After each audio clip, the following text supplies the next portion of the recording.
Tournament শুরু হতে বাকি আছে আর 9 দিন। নিজেদের মতো করে প্রস্তুতি সারছে দলগুলো। আগামী 9 সেপ্টেম্বর থেকে সংযুক্ত আরব আমিরাতে শুরু হবে এশিয়া কাপ। আসর শুরুর আগে সময়ে পরিবর্তন এনেছে এশিয়ান ক্রিকেট কাউন্সিল।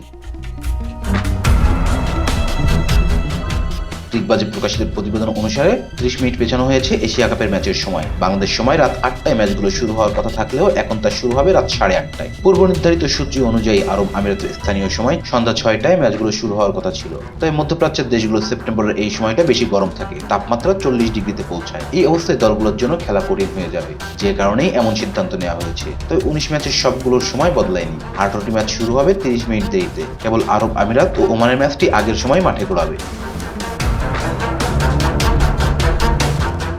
গ্রুপ পর্বে বাংলাদেশের ম্যাচগুলো যথাক্রমে 11, 13 ও 16 সেপ্টেম্বর অনুষ্ঠিত হবে। প্রথম ম্যাচে হংকংয়ের বিপক্ষে, দ্বিতীয় ম্যাচের প্রতিপক্ষ শ্রীলঙ্কা এবং তৃতীয় ম্যাচ 16 সেপ্টেম্বর আফগানিস্তানের মুখোমুখি হবে বাংলাদেশ।